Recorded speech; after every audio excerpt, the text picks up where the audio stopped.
Boa noite, estamos começando mais um programa Contestando pela TV Brasil Central e também pela TV Assembleia Legislativa do Estado de Goiás. Hoje um programa muito especial por vários motivos. Estamos de horário novo e com um convidado aqui muito especial no programa Contestando. Você que acompanha e acompanhava a gente aos domingos, agora vai nos acompanhar nesse horário, sexta-feira, 7h30 da noite. A gente vai estar aqui trazendo tudo sobre o mundo jurídico, tudo sobre o que acontece na política, tudo sobre o que acontece no Brasil, sempre com análise de convidados que conhecem do assunto, que podem contribuir muito para que você possa formar a sua opinião. Então, sexta-feira, 7h30 da noite, você já tem um compromisso com a gente aqui no Conquistando.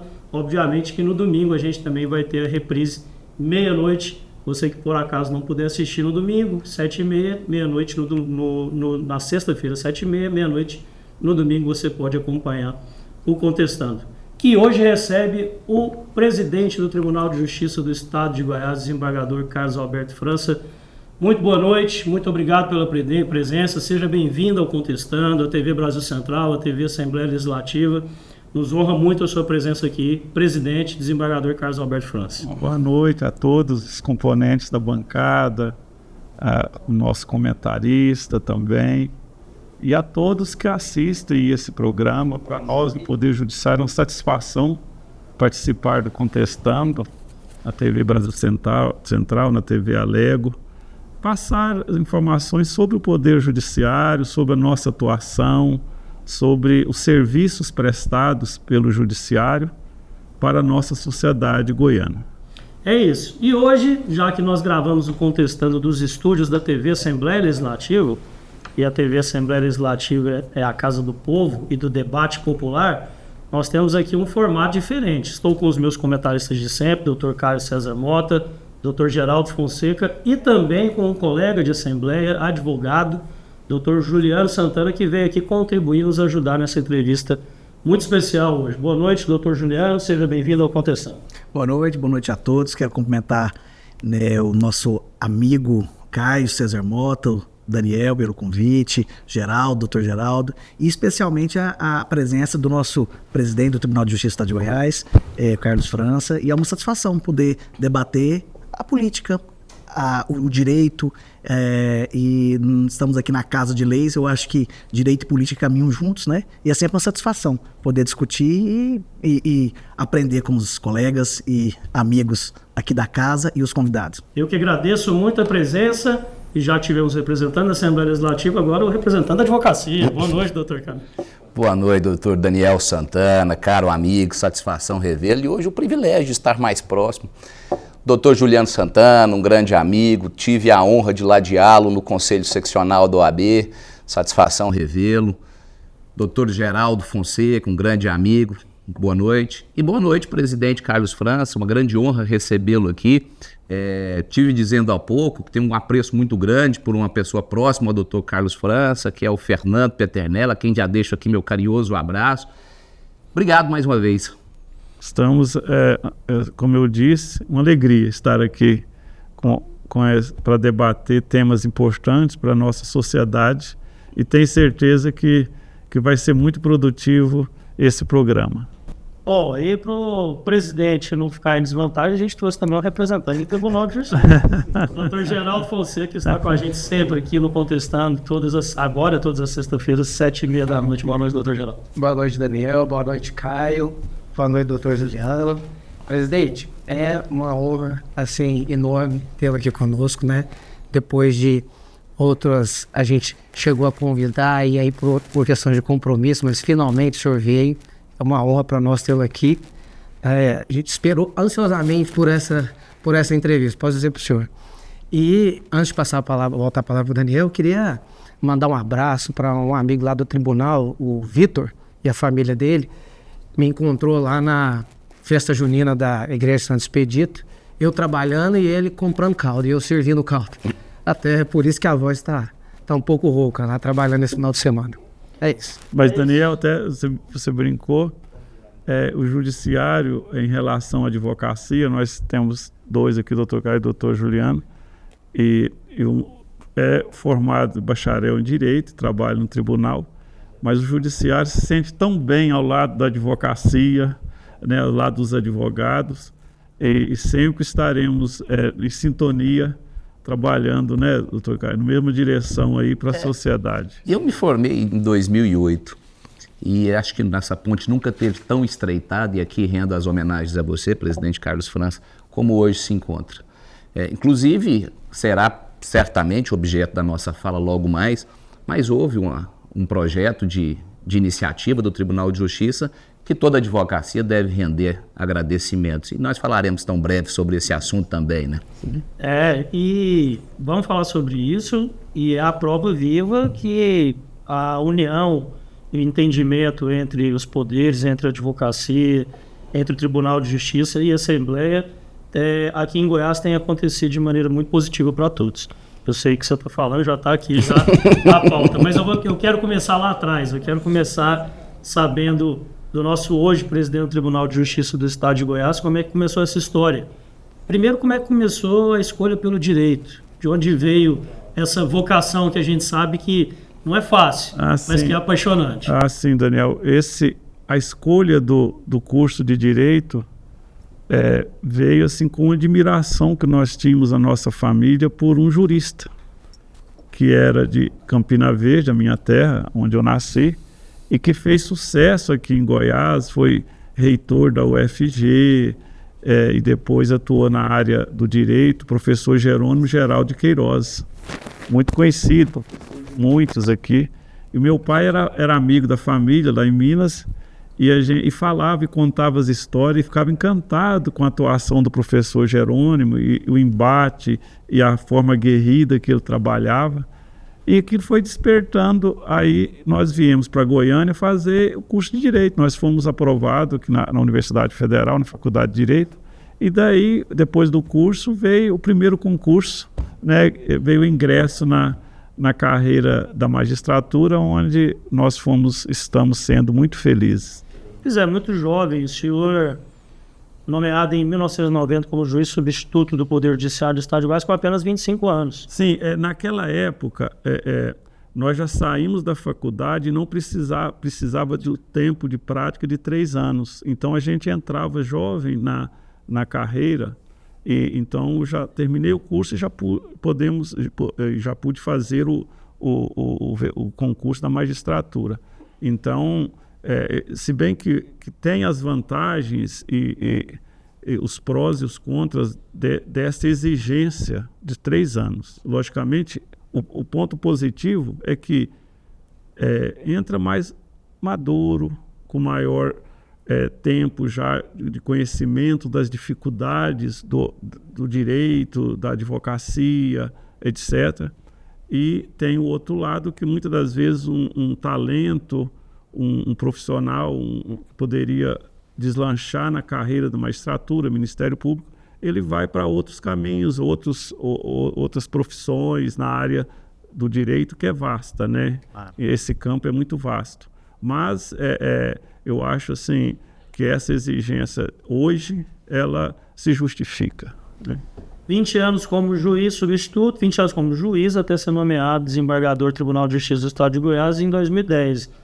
É um bom tempo para poder conhecer o Poder Judiciário no Estado de Goiás. Sem dúvida, Daniel. Antes de chegar no tribunal, eu entrei em 90 para 2010, 20 anos de estrada, de caminhada, passando por inúmeras comarcas do interior de Goiás, até chegar na comarca da capital. Muito marcada pelo Nordeste. Nordeste, a minha origem profissional, Nordeste, Alto Paraíso, Planaltina, Formosa, Poços, Alvorada, São Domingos, Cavalcante. Então, isso traz uma bagagem assim, de conhecimento da vida como ela é, né? Da realidade nua e crua da nossa sociedade, das dificuldades. Isso traz amadurecimento para o profissional, né? Então, quando chega no tribunal, tem toda uma vivência já e uma experiência na área do direito, né? e da magistratura. Pegando esse gancho, desembargador, eu ia perguntar sobre isso. Qual que o senhor pensa de hoje, muito jovem, ainda com uns 3 anos, a gente vê muito magistrado entrar para a carreira com 20 e poucos anos, né? Porque cada vez mais entra-se precocemente na faculdade, e aí aparentemente parece que isso é um ganho, é positivo, mas até que ponto o julgador, ele precisa da maturação de vida, aquela que só cronologicamente se adquire, como o senhor bem disse. Saber, por exemplo, ao julgar uma ação de alimentos, ou ao julgar uma prisão por um pequeno delito, ou por um grave delito, analisar questões domésticas, dívidas. Me parece que só os livros não traz a real sensibilidade para que o jogador tenha, no caso concreto, a aplicação devida, correta, na medida certa da lei. A pergunta é, o senhor acha que deveria, a exemplo do que acontece em alguns outros países, ter primeiro um tempo de prática, ou, por exemplo, passar mais tempo de prática jurídica, seja em que área for, ou, por exemplo, uma idade mínima para se, assim como acontece no Senado, né, que é a casa alta, o alto parlamento, digamos assim, a corte alta, para o tribunal não deveria também ter uma idade mínima para que decisões sobre a vida das pessoas são tomadas por pessoas tão jovens, e jovens no sentido não só da idade, mas da experiência de vida, nunca passou por uma situação sequer parecida, ter que decidir a vida dos outros. O senhor acha que é positivo essa cada vez jovem, e desembargadores também, cada vez mais jovens entrando no tribunal? Eu sei que a gente tem duas formas de olhar isso, mas qual que é a visão do senhor especificamente em relação a isso? É uma discussão que tem, é um debate que existe, mas nós temos assim, uma vantagem no judiciário em relação ao mundo político, em relação à exigência de idade mínima para os cargos eletivos. No judiciário nós temos esse concurso inicial, hoje muito severo, muito duro, tanto que nesse último concurso agora que nós estamos fazendo, nós tínhamos 900 e poucos candidatos agora na prova escrita, passaram 68, só 68. De quantos? De 960 ficaram 68 para prosseguir no certame da FGV que está fazendo. Então, essa questão do amadurecimento, da maturidade do juiz para o início da sua carreira, o CNJ também tem essa preocupação, tanto que agora o presidente Barroso instituiu o ENAM, quer dizer, o Exame Nacional da Magistratura, para ver também a questão do perfil, porque não adianta também um colega, um juiz, um jovem ser aprovado no concurso que algumas das vezes não tem perfil para ser julgador. Então, esse exame nacional que o CNJ instituiu vai fazer um banco de nomes de jovens, de bacharéis, aptos a se inscrever nos estados, nos concursos dos respectivos tribunais.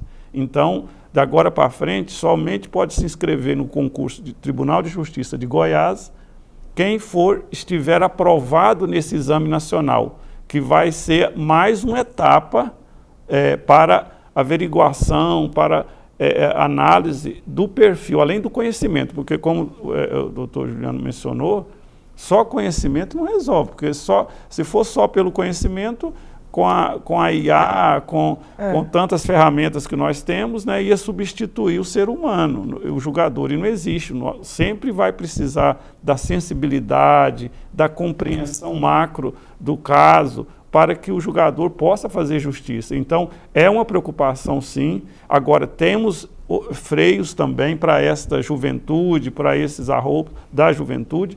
Temos os recursos, né? Temos as corregedorias, temos a OAB, que é integrante do sistema de justiça, que também, além dos advogados serem os representantes das partes no processo, também tem o papel de fiscalização, de verificação da correção de procedimentos, pode provocar a corregedoria, pode provocar o CNJ, temos o Ministério Público, temos a Defensoria, temos a imprensa. Então, assim, temos vários organismos e órgãos e ferramentas para controlar essa atuação da magistratura. Agora, quando chega ao tribunal, aí já, eu, por exemplo, cheguei lá com 20 anos de carreira, sim, 20 anos, não conseguiu uma maturidade, um amadurecimento, uma experiência, não vai conseguir nunca. Porque não era esse não amadurece, né? Esse apodrece direto. Né? Porque não era vocacionado. Né? Sim, aí entra essa... Aí nem não chega no tribunal, entendeu? Se o juiz,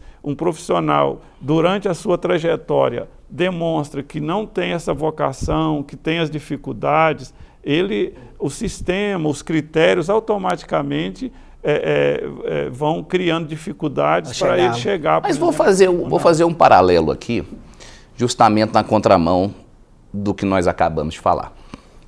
E até trago 2 testemunhos para que sirvam de exemplo. 2 magistrados razoavelmente jovens que se mostraram sensíveis a tamanho ponto que ganharam minha admiração. Outro dia, advogando para um octogenário que precisava de receber cuidados médicos e ele passou a sofrer de demência, precisava de acompanhamento de fonoaudióloga, fisioterapeutas e remédios, ou uma série de medicamentos, e o plano de saúde o teria negado. Então nós peticionamos no núcleo 4, segundo núcleo da turma 4.0 lá, do núcleo 4.0, e foi distribuído a um magistrado, Juliano Alberici. Liguei, pedi para que despachassem com ele. Rapidamente a gente teve uma resposta. Outro caso em Valparaíso, Leonardo Lopes Santos. E eu pedi para despachar, passaram um número para mim e falou, olha, você vai entrar aqui e vai pedir para marcar um horário com o magistrado. 10 minutos ele me respondeu, falou, 3 horas você me chama que eu vou estar disponível, eu só vou fazer uma audiência. Falei com o próprio magistrado. Não, isso está acontecendo muito, e nós temos o balcão virtual, temos todas as facilidades de contato com os magistrados, e a nossa magistratura aqui em Goiás, nós somos, eu falei, o doutor Juliano falou no geral, e aqui em Goiás em especial, nós temos uma magistratura de ponta, realmente a maioria absoluta dos colegas tem a atuação desta forma, é disponível, atenciosa e com razoabilidade e sensibilidade. Agora, claro que em toda instituição, em todo poder, órgão, como tem na advocacia, como tem em todos os órgãos, Ministério Público, Parlamento, etc., também há no judiciário, sim, uns mais vocacionados e outros não. O profissional que veste a camisa mesmo e aqueles que precisa de uma provocação maior, de uma cobrança, etc. Então, é próprio da natureza humana, né? Somos diferentes, a verdade é essa. Mas o judiciário tem se aperfeiçoado eu considero, e foi já da minha geração, o CNJ. O CNJ surgiu com a emenda 45, então a partir de 2005 ele entrou em funcionamento. Foi um ganho muito grande para a magistratura e para o Poder Judiciário Nacional, porque um papel uniformizador de procedimentos, uniformizador de práticas. O CNJ hoje, ele fez o judiciário dar um salto, justamente por ter essa capacidade de envolver todos os tribunais do país, todo o Judiciário Nacional e indicar para os tribunais, olha, no tribunal tal essa prática está funcionando muito bem. Vamos replicá-la. Vamos replicar, vamos multiplicar. Né?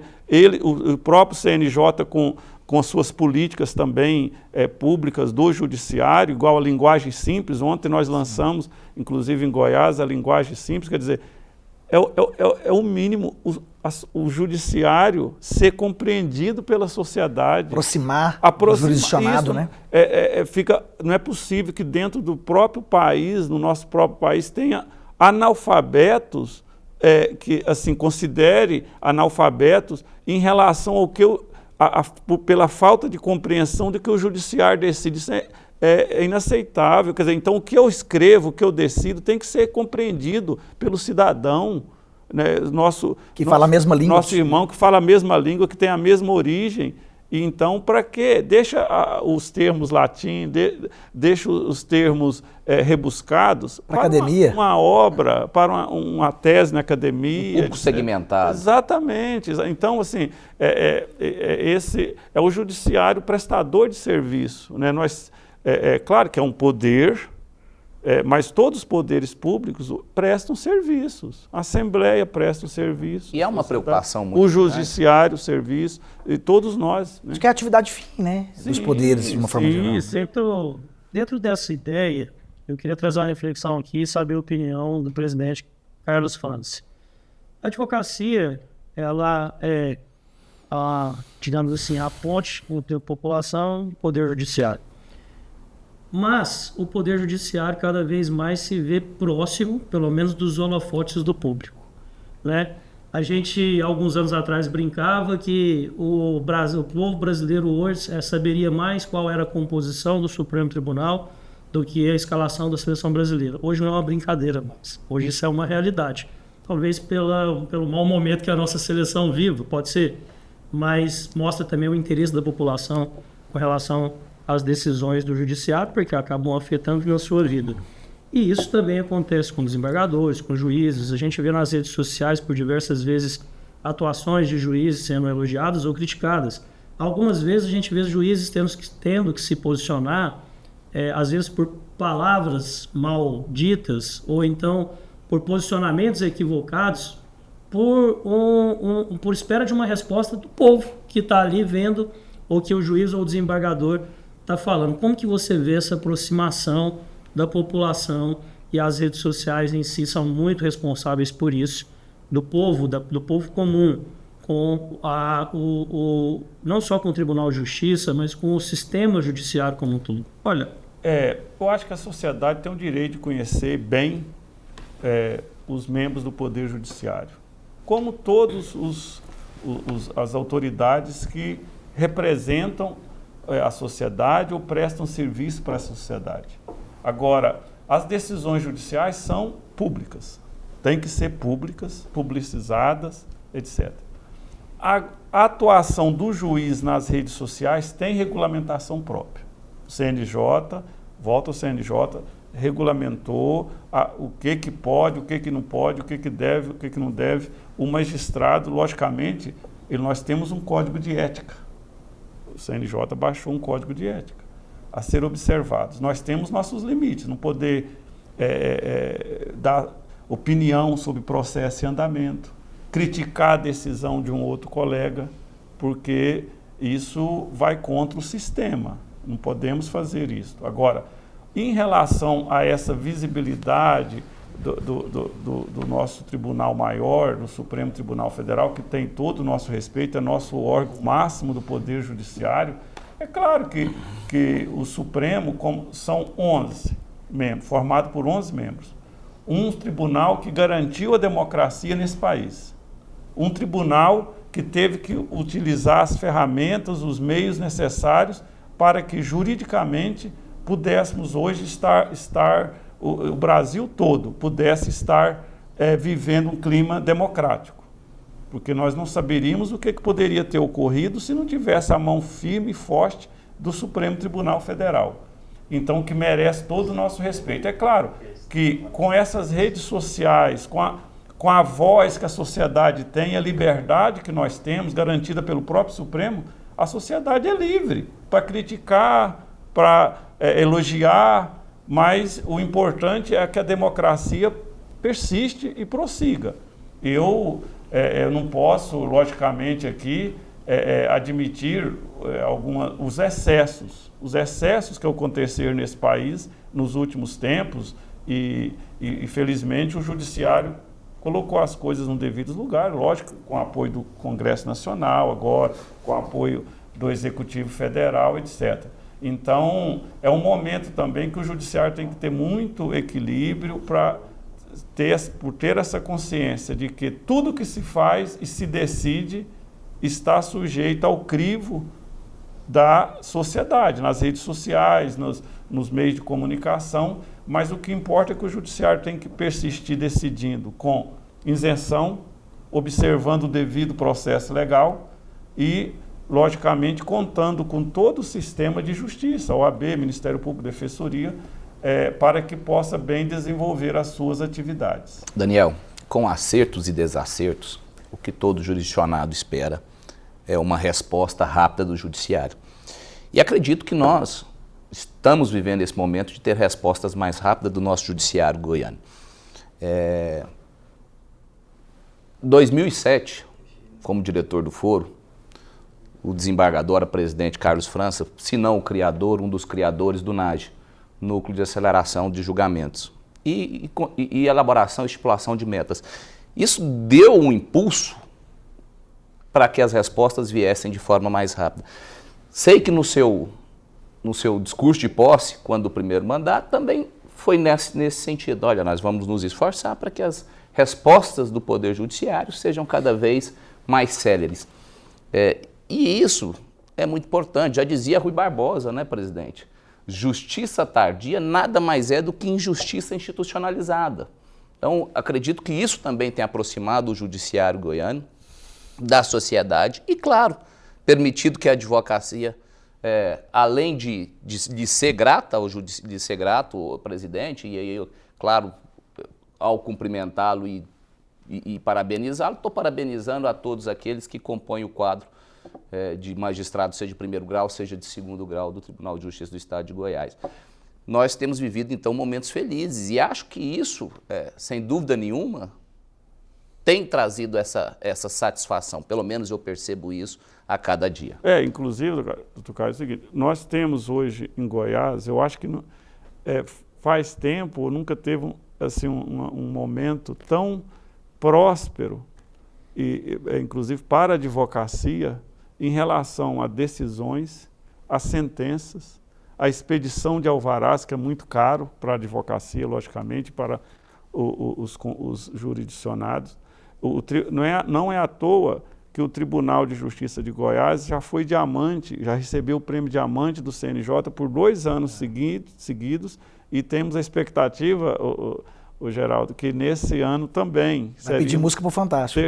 Pois é. E fruto de quê? Do trabalho de todos. É claro que eu não faço... Ninguém faz nada sozinho. Os desembargadores, os juízes de primeiro grau, os servidores de primeiro e segundo grau estão empenhadíssimos mesmo na vestir a camisa, entenderam que, olha, não tem outro caminho. O judiciário tem que mostrar serviço e decidir, que é o que nos compete. Então, desde quando o doutor lembrou, quando eu fui diretor do foro, nós tínhamos o grupo de sentenças. Foi o embrião do NAGE, do Núcleo de Aceleração de Julgamentos, que nada mais é que um grupo formado por magistrados e servidores visando sentenciar, decidir e agilizar a prestação jurisdicional. E, felizmente, tem dado muito certo. Nesses últimos 3 anos, entre primeiro e segundo grau, já foram mais de 3 milhões de processos já julgados, de decisões, sentenças prolatadas. Né? Então, o Goiás tem uma movimentação processual muito grande, mas a resposta do judiciário também, logicamente, contando, volto a falar, com atuação importantíssima do sistema de justiça, a advocacia, Ministério Público, Defensoria, o judiciário tem dado essa resposta e esperamos continuar. Esperamos que assim prossiga. Hoje o coordenador é o Aldo Sabia, né? Do NAGE, o doutor Aldo, nosso juiz auxiliar, né? Que trabalha e nos ajuda. É outro brilhante. Brilhante, o filho do Homero Sabino de Freitas, né? Que é uma lenda. E ele não sabe, mas é meu vizinho. De vez ou outra eu encontro com ele na feira do condomínio. Pois é. Presidente... não. Só uma licença. Eu queria complementar a fala do Caio e do Daniel. Primeiro, do Caio dizendo que quando o senhor tomou posse, a brincadeira lá dentro do gabinete prepara para trabalhar. Porque assim, não sei se todos aqui da mesa sabem, mas o desembargador Carlos França, quando era juiz, era sempre o primeiro da estatística. E isso não é mérito, não é? Então, a gente fala que o senhor é workaholic. Então, a gente sabia que o senhor na presidência ia colocar também toda essa metodologia que o senhor adquiriu durante esses 20 anos em prática. Né? E é o que a gente está vendo. Né? Então, realmente, um mandado de segurança é julgado em 45 dias, um agravo de instrumento é julgado em 60, 90 dias, uma apelação mediana, 6 meses, se ela for muito complexa, não passa de 1 ano. Aí, olha lá, eu tô esticando o prazo. Então, realmente, a rapidez do tribunal a gente percebe isso. Agora, voltando no tema que o Daniel falou, eu só queria complementar a pergunta dele a respeito das redes sociais, porque o que eu venho percebendo é que, por conta da pandemia, a gente foi obrigado a usar o Zoom, foi obrigado a usar o YouTube, só que se perpetuou. Então hoje as sessões são todas presenciais, mas continuam sendo transmitidas pelo YouTube, e eu achei isso fantástico. Primeiro porque fica salvo, não é? Então, até o meu chefe, o desembargador Fábio, fala, vai lá, tantas horas, tem lá a sustentação oral do advogado, e está disponível no YouTube, rapidinho a gente consulta, não precisa pedir para a secretaria. Agora, por outro lado, o que a gente está vendo é que os julgadores estão tendo que tomar cuidado em algumas colocações, às vezes algumas ponderações, não se esquecendo que eles estão ali julgando um processo, e a opinião deles a gente tem que respeitar, até porque ela tem algum fundamento jurídico para isso, ele não está falando de achismo. Mas o que o senhor acha disso? O senhor acha que não tem volta? Assim, os magistrados vão ter que se adaptar a essa nova forma de falar? Geraldo, é o seguinte, no primeiro ponto, eu faço uma observação hoje que o nosso tribunal, felizmente, é um dos mais rápidos do país para o julgamento dos processos, entre a distribuição e o julgamento, seja dos agravos, mandado de segurança e apelação, tem gabinetes, a maioria dos gabinetes julga rapidamente, né, esses recursos, o que é muito bom para a advocacia e principalmente para o jurisdicionado, né, e esperamos que assim continue. E em relação à tecnologia, acabou agora, gente, o mundo é outro. Caminho mesmo. sem volta. Caminho sem volta. Então, é daí para frente. Então, o que nós temos que aprender? É a conviver com essa nova realidade. É claro que o judiciário, o juiz, nós, desembargadores, quando a gente começou para hoje, a diferença é muito grande. Nós começamos, a minha geração, na máquina de escrever, né? Hoje, o mundo é outro. Agora, as sessões, as audiências, como são transmitidas ou ficam gravadas, né? Ficam gravadas para sempre, né? Nós temos que redobrar os cuidados. Mas esse redobrar os cuidados não é nada mais, nada menos do que proceder, ter uma atuação como deve ser, que é exigido do juiz, correta, do desembargador, simples, correta, sem exagero, porque o julgador não pode ser exagerado. O julgador tem que, nós, quando vamos julgar um recurso, nós temos que ser técnico e naquele caso específico, até a opinião pessoal, na maioria das vezes, ela não é cabível no julgamento. O que me interessa se eu penso assim, de uma forma ou de outra, eu tenho uma formação assim, um assado, se eu estou julgando aquele caso concreto? Eu tenho que julgar posso até levar a minha experiência de vida para um julgamento, mas o tecnicismo tem que prevalecer. Até para não ter nenhuma dúvida sobre a parcialidade, né, sobre a correção de conduta do juiz, do desembargador. Então, eu sempre, e eu acho que é chato ficar falando de mas eu estou dizendo assim, durante toda a minha trajetória no judiciário, além de tentar trabalhar muito e produzir muito, porque a sociedade espera chegar no ante exposto, né, na sentença, né, decisão, manter esse equilíbrio. O equilíbrio, o limite do bom senso, da razoabilidade. Não é possível um julgador, e felizmente raramente isso acontece, que tem um excesso de linguagem no julgamento. Aí nós temos os órgãos de controle, o CNJ está aí de olho, né?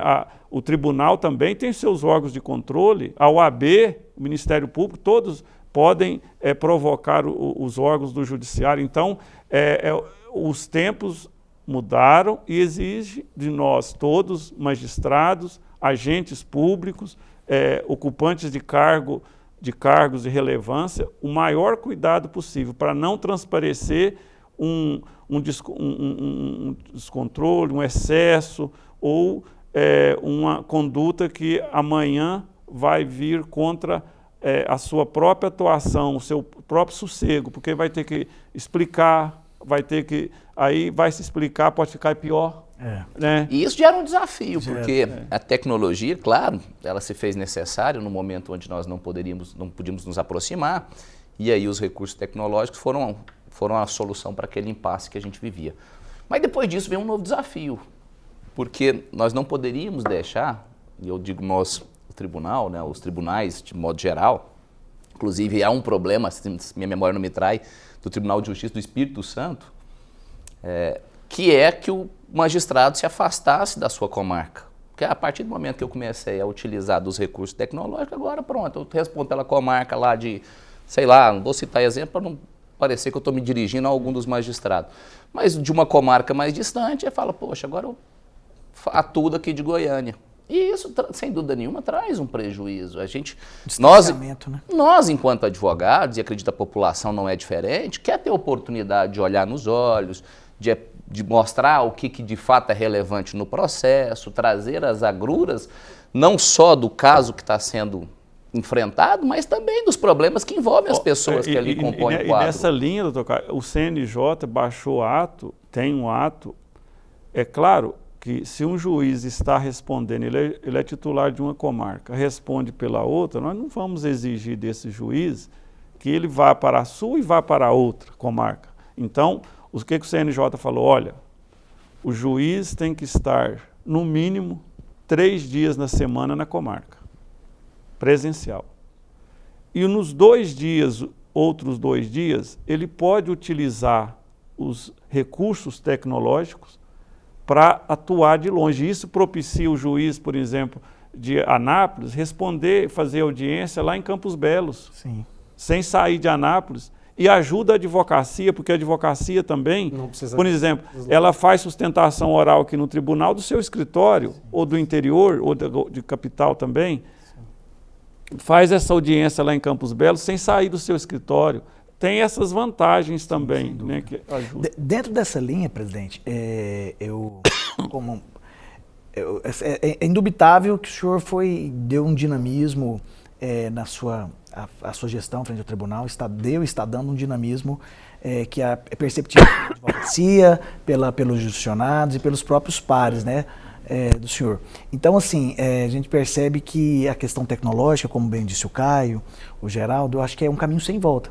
Eu, como tenho como objeto de estudo acadêmico o uso da inteligência artificial no processo, queria saber do senhor o que o senhor vê se isso num futuro. Eu entendo que, eu não diria que a pergunta não é se é boa ou se é ruim, porque eu entendo que é inevitável. A pergunta é, o senhor vê num curto prazo ou num médio prazo o uso da inteligência artificial pelos tribunais de uma forma geral, e em específico aqui no nosso Tribunal de Justiça do Estado de Goiás, o uso da inteligência artificial no processo decisório, claro que supervisionado por humanos, pelo julgador, né, pelo juiz, que eu acho que isso é insubstituível, como o senhor bem disse antes, em uma outra colocação. Eu acho que o ser humano ele nunca vai ser substituído, principalmente em situações como decidir sobre a vida das pessoas. Mas, primeiro, se o senhor vê com bons olhos esse uso, e se isso o senhor acha que é, de fato, uma realidade num curto ou num médio espaço de tempo? Não, eu vejo, primeiro, que é inevitável esse avanço da IA, da inteligência artificial, o uso total no judiciário. Não só no judiciário, na advocacia, em todos os setores. Na vida. Na vida. Hoje, já está sendo, nós temos aqui a nossa inteligência artificial, a ferramenta Berna, já está sendo utilizado essa inteligência para a pesquisa, para resolver números, para juntar ações que têm a mesma temática, para facilitar para o juiz. Claro. Nós vamos ter essa inteligência artificial para buscar casos semelhantes já julgados pelo país afora, ao invés do assessor, do juiz, do desembargador, ter que ficar procurando jurisprudência lá, vai ser a inteligência artificial que vai fornecer. Então, como foi falado, é inevitável. Agora, nós não podemos deixar que essas ferramentas retirem a última palavra do juiz naquele caso concreto, para não permitir que situações se assemelham, parecidas, etc., vamos encaixar aqui. Mas isso procede? Não vamos cometer uma injustiça? Não tem uma distinção? Não tem um fato diferente, não tem um diferencial? Então, é por isso que se exige, vai exigir sempre o juiz, o julgador, a pessoa, o ser humano, para dar a última palavra. Se não for assim, se houver esse engessamento, nós não vamos ter novos precedentes. Se a gente não tiver novos precedentes, a sociedade não evolui. Exatamente. A gente precisa de que sejam firmados novos precedentes, a maneira com que a sociedade vai se evoluindo, né? Então, esse cuidado, acredito que também surja como um grande desafio. E aí, doutor, é o seguinte, imagina quantos milhares de advogados são lançados no mercado diariamente, ou anualmente, melhor dizendo. Eles têm que ter o seu ganha-pão, eles têm que ter a sua atuação. Então, se não tiver esse avanço, não tiver essa possibilidade, vai lá, pega e reproduz. Reproduz a petição, reproduz a sentença. Né? Desculpa, minha garganta aqui tá. O operador do direito fica prescindível, ele né,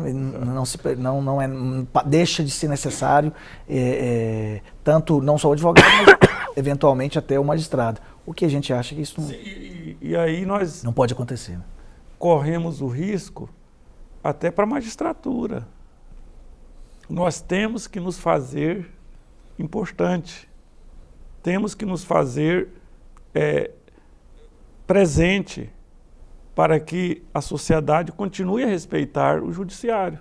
Sem dúvida. Senão a sociedade vai falar, não, quem decidiu foi a máquina. Descrédito total. Foi o algoritmo. Vou despachar no começo do processo. O Estado precisa estar presente e demonstrar a sua importância sempre. Inclusive, eu participei de um curso da EJUG, do Tribunal de Justiça, sobre inteligência artificial, e os professores ensinaram a gente a usar ferramentas da inteligência artificial para fazer votos. Agora, é evidente, como é que procede isso? Eu faço a leitura do processo, né? Então eu vou ler a sentença. Primeiro começa pela sentença, depois a gente entra na prova e tal. Eu trabalho na área criminal, tem muita audiência, muita testemunha para ouvir, vítima, etc. Depois que você já entendeu o caso e você fala assim, não, eu acho que a sentença está correta, eu acho que é a condenação, aí você tem que elaborar o voto. Aí a ferramenta serve. Você já firmou uma opinião ali, um convencimento. Porque eu inclusive, o trabalho de final do curso, que eu fiz, era exatamente isso, usar a ferramenta de inteligência artificial para fazer um voto. Eu peguei duas, o ChatGPT e o Gemini. Um é do Google, né, e o outro é o concorrente. E peguei um relatório de um caso real, de um voto que já tinha sido feito, o relatório inteiro, copiei, colei e falei assim, faça o voto. Uma condenou, a outra absolveu. Então, assim, Qual estava certa? Não, e um ficou muito ruim e o outro ficou até nota 6. Mas você percebe que a ferramenta artificial, ela faz 50%. Tem muita alucinação ainda. Os outros 50% é o termo que a gente usa. Ainda depende. E nós temos que usá-la do lado positivo. Reduzir o tempo, né? Para acelerar o processo, acelerar o andamento, acelerar as decisões. Mas não podemos ficar na mão da inteligência. Não é a norteadora. Não é. A decisão de um juiz, presidente, ela mesmo que foi meramente pautada no texto, né? Sim. Ela é pautada não só no seu conhecimento, mas no arcabouço legal que ele tem ali para poder analisar. Se não bastava alguém para poder ler, isso está errado, a pena é essa e pronto, acabou. Então, você não tem como substituir esse trabalho. Isso aí, Daniel, é o seguinte, nós não podemos, nós não podemos esquecer nunca que no processo do outro lado, geralmente, tem duas pessoas, tem dois interesses legitimamente sendo defendidos pelos seus advogados, colocando e trazendo para o judiciário duas teses, duas situações que merecem uma análise humana. Né, merece uma análise de uma pessoa que tenha compreensão, que tenha sensibilidade para dar o veredito do Poder Judiciário, porque senão bastava apertar um botão lá para decidir, igual o Geraldo mencionou. Vai sair uma decisão, mas vai resolver o problema? Vai fazer justiça? Não. Desembargador, eu escutei aqui workaholic, máquina de julgar processos. A gente sabe que, como presidente, o senhor foi eleito para o biênio de 2021 a 2023, foi reconduzido de 2023 a 2025, numa decisão assim que surpreendeu a todos, e isso acho que talvez a maior prova da sua aceitação e do bom trabalho à frente do tribunal. Nós temos o Prêmio Ouro e o Prêmio Diamante do CNJ conquistado pelo Tribunal de Justiça de Goiás por 2 vezes, e o que coloca como o melhor Tribunal de Justiça de porte médio do Brasil no momento. Me perdoe se eu estiver cometendo aqui alguma falha. Eu queria saber como é que o senhor vê o futuro. Quais são os projetos do futuro? Porque eu acho que a barra está muito alta. É interessante, né? Eu até peço desculpa para o ouro. Nós desprezamos o ouro, eu só falei do diamante, né? 23, 22 diamante, 21 ouro. Né? Já foi um avanço, né? Na verdade, o nosso tribunal eu me senti muito honrado, logicamente, uma consideração muito grande da unanimidade dos nossos colegas desembargadores na minha recondução. E isso aumenta a nossa responsabilidade, logicamente.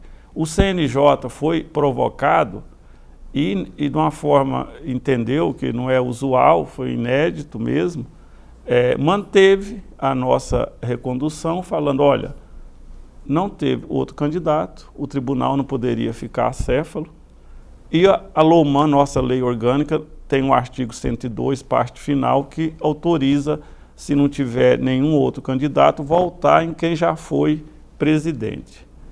E nesse ponto, o nosso tribunal permitiu que, uma sequência de 4 anos, pudéssemos avançar com um projeto de trabalho, de crescimento do nosso tribunal, e os resultados realmente, e graças a Deus, o apoio de todos os desembargadores, juízes, servidores, foi positivo demais. Tanto que o nosso tribunal hoje é referência, vem vários e vários tribunais, representantes de tribunais, olhar aqui, verificar, está à disposição, né? Nós estamos à disposição de todos os tribunais do país. Porque hoje o judiciário ele é único. Até voltando lá atrás, como eu falei que o CNJ trouxe essa uniformização de procedimento e multiplicação, então nós também copiamos boas práticas de outros tribunais. Eu não tenho nenhum problema em reconhecer isso, e é importante. Se o outro tribunal já desenvolveu uma ferramenta, um projeto que está dando certo, por que nós vamos inventar a roda? Faz o menor sentido. Não faz sentido, nós temos que ser práticos na vida, e isso todo tem feito com que o nosso tribunal realmente alcance essa respeitabilidade nacional, que até me levou ao CONCEPRE, né? Ao CONCEPRE, que também reconduzido ao CONCEPRE, não é pelos meus belos olhos que eu não tenho, né? É pelo esforço, pelo trabalho, então assim, e também a recondução aqui no tribunal foi por isso. Eu tenho essa consciência que, se não tivesse indo bem, se não tivesse mostrando resultado, se não tivesse avançando o nosso tribunal, porque todos do judiciário saem bem com esse avanço, são respeitados, etc., etc., eu não teria esse apoio dos colegas. Então, assim, ninguém é bobo, né? Ninguém é ingênuo, né? Nós só avançamos e tivemos essa continuidade porque os colegas, na recondução que aconteceu, notaram que o tribunal precisava caminhar mais, uma sequência, né? Hoje, quando nós falamos nas reuniões do CONCEPRE, nós tivemos até agora uma reunião lá em Cuiabá, nesse fim de semana, quarta a sexta da semana passada, quando nós discutimos temas nesse CONCEPRE de interesse dos tribunais, são temas, doutor Caio, que nós debatemos que têm resultado na prática. Nós não ficamos debatendo nas reuniões de presidentes como um clubinho. Não existe. Eu só aceitei e fui reconduzido a atuação. Olha, é resultado. Não estou aqui, não quero reunião, não interessa ficar aproveitando esses encontros. Se eu quiser passear... E a análise é fácil, ela é estatística, exato, de produção. Eu faço a viagem que eu quiser, etc., mas esses encontros são de trabalho, de resultados. Então, assim, e o judiciário hoje é brasileiro todo, lógico, tem tribunais com maior ou menor facilidade, questão orçamentária, e aqui em Goiás eu não posso deixar de reconhecer, Daniel, que foi falado aí, ampassando no seu... não posso falar ampassando, sou que estou defendendo a linguagem simples, foi falar de passagem aí no início, né, da parceria que nós temos em Goiás. É uma parceria entre judiciário, executivo, legislativo, Ministério Público, tribunais de contas, defensoria, OAB, uma parceria, união institucional fundamental para o êxito dos serviços, não só do judiciário, mas de todos os poderes e órgãos, porque o Estado é único, o Estado é um só, a sociedade precisa do nosso trabalho e não adianta cada um querer ficar puxando para o seu lado, querendo derrubar o outro, querendo criar complicação. Quem que vai perder? A sociedade que nos paga.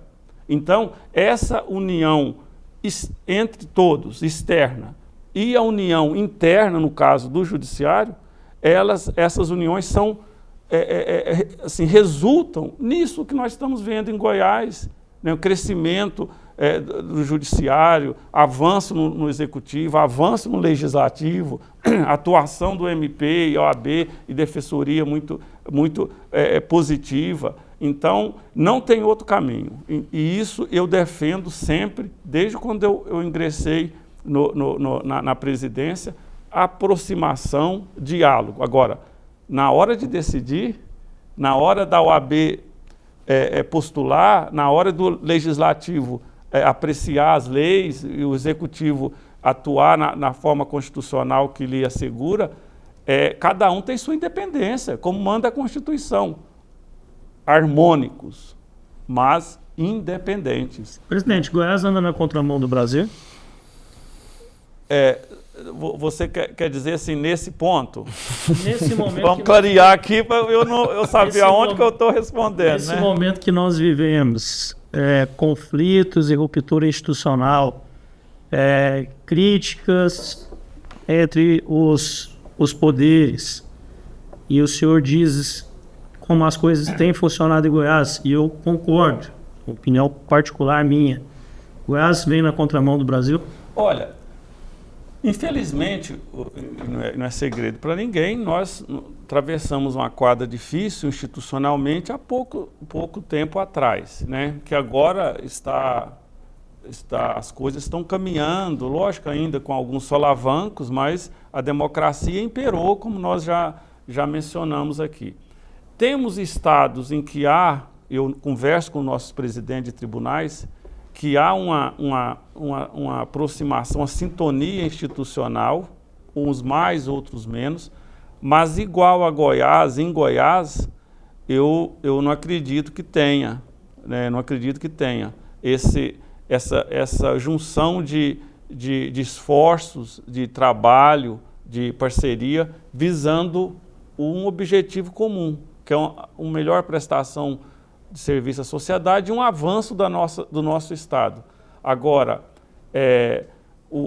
da parte do judiciário, eu posso dizer que não só em Goiás, mas no Brasil todo, estamos fazendo a nossa parte.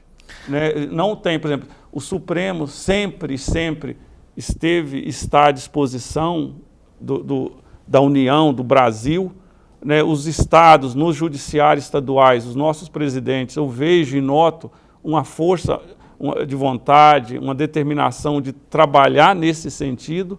Então, mas cada estado, falando dos estados, tem algumas peculiaridades, né, que a gente tem que respeitar, e só quem está vivenciando lá tem melhores condições para dizer. Mas em relação ao nosso Goiás, eu posso dizer, e com convicção, que estamos na frente. Que orgulho, que Goiás continua sendo exemplo do Brasil. Eu ouvi no presidente, e sempre com esse tom professoral dele, né, a gente sempre aprendendo, mas me fez, e os adjetivos que você disse aí, workaholic, dinâmico, trabalhador, me faz assim, eu talvez Goiás esteja num momento de coincidência, de feliz coincidência, porque quem conhece, e aqui falando para pegar os poderes, a OAB, o sistema de justiça como um todo, nós temos um presidente do Tribunal de Justiça como unânime, reconduzido para a gestão do tribunal. E aqui na casa, na Assembleia Legislativa do Estado de Goiás, nós temos o deputado Bruno Peixoto, que quem conhece, quem trabalha, sabe, ele acorda às 5 horas da manhã e dorme meia-noite, né, 4h50, 5h15, às vezes, não raro, não é exagero. A diretoria, quem está aqui sabe, pergunta, o que você está fazendo? A gente tem que falar, estava dormindo, presidente, mas 5 horas a gente já acorda. E parece que o senhor realmente... Coincidência ou não, também reconduzido por unanimidade. Exato, eu vou falar dessa feliz coincidência. Olha, ambos foram por unanimidade, reconduzidos por unanimidade e finalizam um ciclo virtuoso em 2026. Né? E para falar também do nosso sistema da OAB e do Poder Executivo também, o nosso governador sabe a popularidade dele, acho que não é incontestável, eleito, reeleito também em primeiro turno, olha, e o nosso... Posso fazer um acréscimo aí? Sim. Nós temos ainda o comandante-geral do Corpo de Bombeiros, que é exemplo do presidente do Tribunal de Justiça, que hoje representa os tribunais. O presidente do Corpo de Bombeiros hoje, o Washington Vaz Júnior, ele é o representante dos comandantes gerais de bombeiros de todo o país. Tem a Liga Bom, que é a Liga dos Bombeiros, inclusive um trabalho fenomenal no momento que vive o Rio Grande do Sul, e ele capitaneou todos esses trabalhos. Então nós temos grandes lideranças no estado de Goiás. Exato. Então, assim, é um ciclo, e sem, claro, a deferência pelo nosso presidente Rafael Lara, à frente da OAB também, que é um jovem que sabe que ali é um trator, trabalha, é dinâmico, então parece que Goiás, ele... felizmente se destaca por isso. Grandes líderes, né? Grandes líderes no momento onde parece que aquele eclipse solar está coincide. Sol, Lua, Terra, os astros estão alinhados para essa bonança e para esse virtuosismo que nós estamos vivendo aqui, não só no sistema de justiça, mas na política como um todo e claro, isso reflete na sociedade geral. Doutor Juliano, só brincando, né? Mas desses aí... O que está ainda atrás da recondução, e o doutor Rafael Lara, né, para completar... Presidente, olha para você ver a coincidência, e que se for exitoso, e a gente deseja que seja, será também até 2026, né? Sim. Então, assim, presidente do Tribunal de Justiça, o presidente da Assembleia, o governador...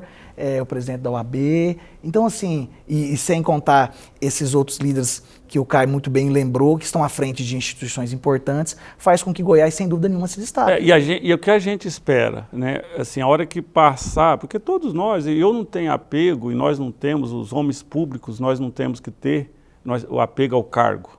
Nós temos que aproveitar a oportunidade que nos foi dada para mostrar um bom serviço e atuar em prol da sociedade. Então, vai passar o nosso ciclo, o meu, o presidente Bruno, o governador Caiado, falando dos poderes. E a gente torce e temos que incutir na mente daqueles que vão suceder a importância de dar continuidade a esse momento, a essa trajetória de união, de parcerias, de trabalhando todos na mesma direção. E esse exemplo eu espero que fique. E, naturalmente, quem está junto conosco hoje, que vão amanhã nos suceder, eles já vão chegar com esse clima, nessa quadra. E eu tenho muita boa expectativa, sabe, doutores e Daniel, no sentido de que Goiás vai continuar nessa linha, avançando sempre com essa união em prol da nossa sociedade. E isso é importante. E depois da presidência, o senhor vai candidato ao STJ? Não, eu sou candidato a voltar para o meu gabinete, assim, trabalhar em processo e voltar a ser juiz, julgador, que eu já faço há 30 anos, né? Essa é minha candidatura. Todo mundo lá no tribunal brinca, né? Mas o alinhamento dos astros, Se acontecer, não é coincidência, é merecimento. Então que já fique claro, já está... O Supremo ganharia bastante, eu tenho certeza. Sem dúvida. Mas, e o Estado de Goiás também seria um grande representante. É claro, do seguinte, que é uma honra muito grande, a gente não pensa só pessoalmente, pensa no Estado, da representatividade para o Estado. Mas esses cargos, a gente pode até ter sonhos, ter expectativa, mas é uma conjunção de fatores que leva a ser escolhido ou não, e o jogo é muito pesado. Um alinhamento, mas assim, eu volto com a maior tranquilidade para onde eu vim, que é uma Câmara Civil. Eu vou voltar para uma Câmara Civil para atuar, dar sequência à minha carreira. Não, e se de fato foi esse os desígnios dos céus, da magistratura e dentre tantos outros, Campina Verde já terá revelado 2 grandes juristas, né? Para quem tinha um grande jurista como referência, hoje Campina Verde tem 2 grandes referências. Eu assim, essa parte aí, eu me considero apenas um esforçado. É mais do que isso. O importante é que esse trabalho tenha sido bem avaliado, e a gente está falando de todas as esferas de poder que a gente falou aqui, tenha sido bem avaliado pelo povo, tenha entregado resultados que são comprovados. Então, isso eu acho que é o mais importante. Se o povo ganha, ganha todo mundo. Essa parte me satisfaz e que me interessa mesmo, sabe, Daniel? É a entrega. Né? Eu tenho convicção, e os números mostram isso mesmo, que a entrega está sendo feita, as sentenças estão saindo, os despachos, as decisões, as audiências, a advocacia. Lógico que ninguém é perfeito, não tem serviço perfeito, não existe isso. Nós temos sempre que avançar, procurar melhorar, e a advocacia tem que cobrar mesmo do judiciário, insistir, etc, etc. Mas os números mostram que o judiciário, com o trabalho firme, digno dos magistrados e dos servidores, nós avançamos e vamos continuar. Daniel, só para poder fechar, certo. Nós falávamos lá no projeto que foi encabeçado pelo Tribunal de Justiça, através de seu presidente, que rendeu à advocacia a alteração no artigo 114, me corrija se eu estiver errado, do Código Tributário do Estado de Goiás, que permite hoje que o advogado, sabendo que os honorários advocatícios têm natureza de verba alimentar, nós sabemos, né? E vivemos exatamente disso, nós não temos outra renda, né, doutor Juliano? Verdade. Então, nós sabemos da importância disso para toda a advocacia. Então, o projeto de lei que foi sancionado e levado à sanção, e que alterou o Código Tributário do Estado de Goiás, permite hoje que o advogado postule. Bom lembrar que é uma demanda de 76 anos da advocacia. 76 anos. Então, permite hoje que o advogado busque o recebimento daquilo que é seu por direito, sem custas iniciais, sem preparos recursais. Então, a advocacia, sem dúvida nenhuma, deve isso. Então, a partir do momento que o Tribunal de Justiça... E aqui eu destaco o trabalho do Tribunal de Justiça muito mais do que de ordem, muito mais do que dos demais. Faço isso em respeito e reconhecimento ao trabalho do tribunal. E tem entregado decisões rápidas aos jurisdicionados, com acertos ou com desacertos, faz parte do processo. Citei duas decisões rápidas que eu busquei e tive. Nem todas elas me foram favoráveis, mas eu tive resposta, me permitiu buscar outras formas de obter aquilo que eu entendia por direito. E agora a advocacia. Então tem atendido às frentes. Nessa linha e nesse ponto, doutor Caio, do projeto, quando o doutor Rafael Lara provocou a presidência do tribunal, eu não tive nenhuma dúvida e foi aprovado por unanimidade internamente no tribunal pelos pares, pelos desembargadores, porque além de ser uma verba alimentar do advogado, nós temos que ter essa consideração com um ator do sistema de justiça fundamental para a jurisdição, para a sociedade.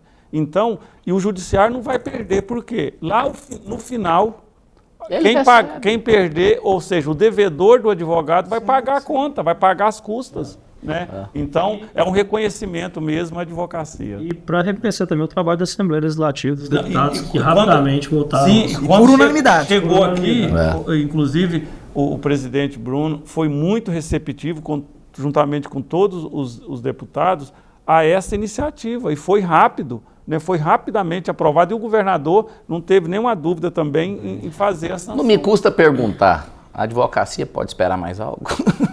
Olha, a advocacia... já tem ganhado muito. Ela já pode soltar foguetes, né, pela atuação do tribunal, mas sempre é possível avançar, né, doutor Caio? Nós temos que ter o pé no chão, nós temos a tranquilidade, o que puder ser feito para poder avançarmos mais aí nesse campo da advocacia, do judiciário, na prestação de serviço, estaremos lá sempre à disposição. Desembargador Carlos Alberto França, o tempo não é muito justo, infelizmente. Queria agradecer muito a presença do senhor presidente do Tribunal de Justiça do Estado de Goiás aqui no Contestando, já convidando para, em breve, poder participar novamente do nosso programa. Daniel, o agradecimento é meu, é do Poder Judiciário, uma satisfação muito grande estar participando do Contestando. Espero que que tenhamos passado, né, informações ou impressões à sociedade através das participações de todos. Eu queria agradecer muito essa oportunidade, agradecer a TV da Assembleia Legislativa do Estado de Goiás, a TV Brasil Central, pelo convite, ao Geraldo Neto, né, nosso assessor lá no tribunal, tão competente, que insistiu e conseguiu,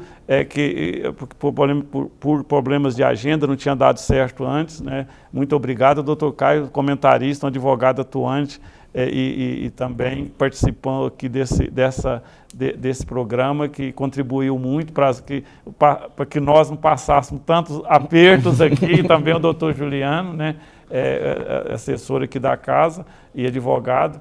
Nós agradecemos a oportunidade de estar aqui com todos vocês nesse programa. Estamos sempre à disposição de todos lá no tribunal e principalmente da sociedade, da advocacia e de todos os poderes e órgãos, sempre à disposição. Muito obrigado. Quando estiver lá no STJ, o Geraldo entra em contato.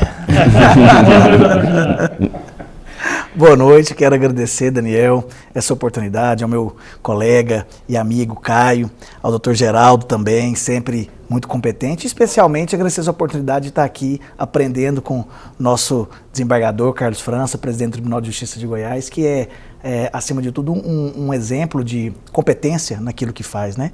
E agradecer àqueles que nos estão assistindo por essa oportunidade de estar compartilhando essa troca de ideias com vocês. Boa noite, doutor Geraldo.